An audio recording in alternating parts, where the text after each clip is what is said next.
আসসালামু আলাইকুম।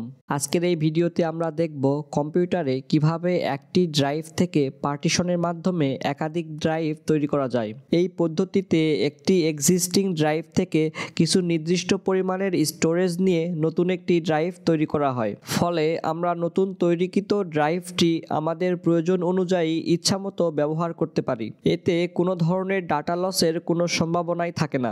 মনে করুন আমি বর্তমানে উইন্ডোজ 11 অপারেটিং সিস্টেমটি ইউজ করতেছি।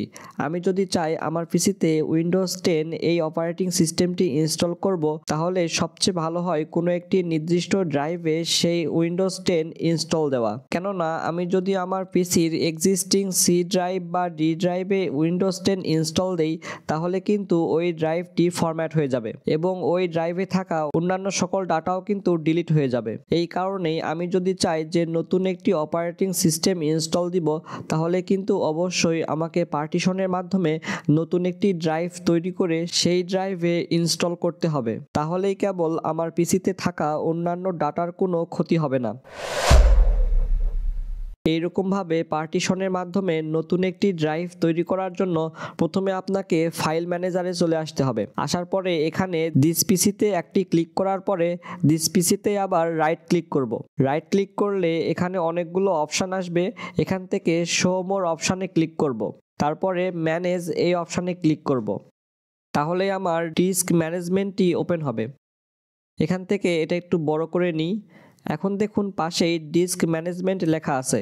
আমি যদি এখানে একটা ক্লিক করি, তাহলে আমার কম্পিউটারের যে ডিস্ক ম্যানেজার সেটি ওপেন হবে। এই ডিস্ক ম্যানেজার কিন্তু আরও অনেকভাবেই ওপেন করা যায়। আমি যদি সিম্পলি পিসির সার্চ বারে এসে ডিস্ক ম্যানেজমেন্ট লিখে সার্চ করি বা ডিস্ক ম্যানেজার লিখে সার্চ করি, তাহলেই দেখুন উইন্ডোজ 11 এর ক্ষেত্রে create and format hard disk partitions এই রকমের একটি অপশান আসবে। এখন এইখানে ক্লিক করলেও ডিস্ক ম্যানেজারটি ওপেন হবে। ডিস্ক ম্যানেজারটি ওপেন করার আরও একটি পদ্ধতি আছে।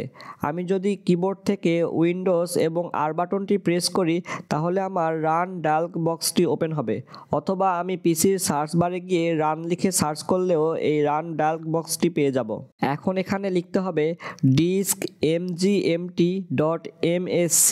এটা লেখার পরে ওকে অপশানে ক্লিক করলেই ডিস্ক ম্যানেজারটি ওপেন হবে। এখানে আসার পরে প্রথমেই আমাকে দেখাবে আমার পিসিতে টোটাল কতটি ড্রাইভ রয়েছে এবং কোন ড্রাইভে কী পরিমাণে জায়গা রয়েছে। এখন এইখানে যেসব ড্রাইভ আছে, এখান থেকে কোনো একটি নির্দিষ্ট ড্রাইভের কিছু নির্দিষ্ট স্টোরেজ নিয়ে আমাদের নতুন একটি ড্রাইভ তৈরি করতে হবে। এর জন্য আমি যেই ড্রাইভ থেকে নতুন একটি ড্রাইভ তৈরি করব, সেই ড্রাইভ আগে সিলেক্ট করব। মনে করি আমার এখানে উইন্ডোজ সার্ভার ই নামে যে ড্রাইভটি আছে, আমি এই ড্রাইভ থেকে নতুন একটি ড্রাইভ তৈরি করব।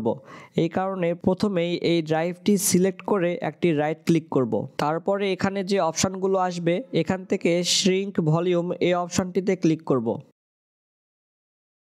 এখন এখানে এই রকমের একটি ইন্টারফেস চলে আসবে। এখানে দেখুন enter the amount of space to shrink in MB. আপনি কত জিবি ড্রাইভ তৈরি করতে চান, সেই জিবিকে এমবিতে রূপান্তর করে সেই এমবি সাইজটি এখানে লিখতে হবে। আমি যদি 1 জিবির কোনো একটি ড্রাইভ তৈরি করতে চাই, তাহলে 1 জিবিতে কত এমবি হয় সেই এমবির পরিমাণটি এখানে লিখতে হবে। আমি এই এমবির হিসাব করার জন্য আমার কম্পিউটার থেকে ক্যালকুলেটরটি ওপেন করব। এর জন্য আমি সার্চ বারে এসে ক্যালকুলেটর লিখে সার্চ করব, তাহলে এই ক্যালকুলেটরের এই অ্যাপসটি চলে আসবে। এখন এই অ্যাপসটি আমি ওপেন করব। এখন মনে করুন আমি এই ড্রাইভ থেকে 20 জিবি নিয়ে একটি নতুন ড্রাইভ তৈরি করতে চাচ্ছি। এখন আমি 20 জিবিতে কত এমবি হয় সেই হিসাবটা আগে করে নিব। এর জন্য 20 গুণ 1024 দিব, কারণ আমরা জানি 1 জিবি সমান 1024 এমবি হয়। তাহলে আমার হচ্ছে টোটাল 20,480 এমবি। এখন আমি এইখানে 20,480 লিখব। লেখার পর এখানে শ্রিঙ্ক এই অপশানটিতে ক্লিক করব। দেখুন আমার এইখানে কিন্তু একটি 20 জিবির আনঅ্যালোকেটেড ড্রাইভ তৈরি হয়ে গেছে। এখন এই ড্রাইভটিকে আমাকে অ্যালোকেটেড করতে হবে। এই কারণে ড্রাইভটিতে আবার একটি রাইট ক্লিক করব এবং এখান থেকে নিউ সিম্পল ভলিউম এই অপশানটিতে ক্লিক করব। এখন এই রকমের একটি উইজার্ড আসবে, এখান থেকে নেক্সটে ক্লিক করব। এখানে এমবি সাইজ যেটি ডিফল্ট ভাবে আসবে সেটি রেখে দিব, তারপরে নেক্সটে ক্লিক করব। এখন এইখানে আমি যে ড্রাইভটি অ্যালোকেটেড করতে চাচ্ছি সেই ড্রাইভটিকে কোন লেটার দ্বারা প্রকাশ করব সেটা সিলেক্ট করতে হবে। এইখানে দেখুন একটি লেটার দেখাচ্ছে। এখন যদি এইখানে আমি ক্লিক করি তাহলে সকল লেটারগুলো দেখাবে। এখান থেকে আমি যেই নাম দিতে ইচ্ছুক সেই লেটারটিতে একটা ক্লিক করতে হবে। আমি মনে করুন এখান থেকে আর এই লেটারটি সিলেক্ট করব। এরপরে আবার নেক্সটে ক্লিক করব। এখন দেখুন এই ইন্টারফেসটি কিন্তু সবচেয়ে গুরুত্বপূর্ণ। এখানে যে ফাইল সিস্টেমটি আছে NTFS, এটা ডিফল্টভাবে থাকবে এবং আমি এটা অপরিবর্তিত রাখবো।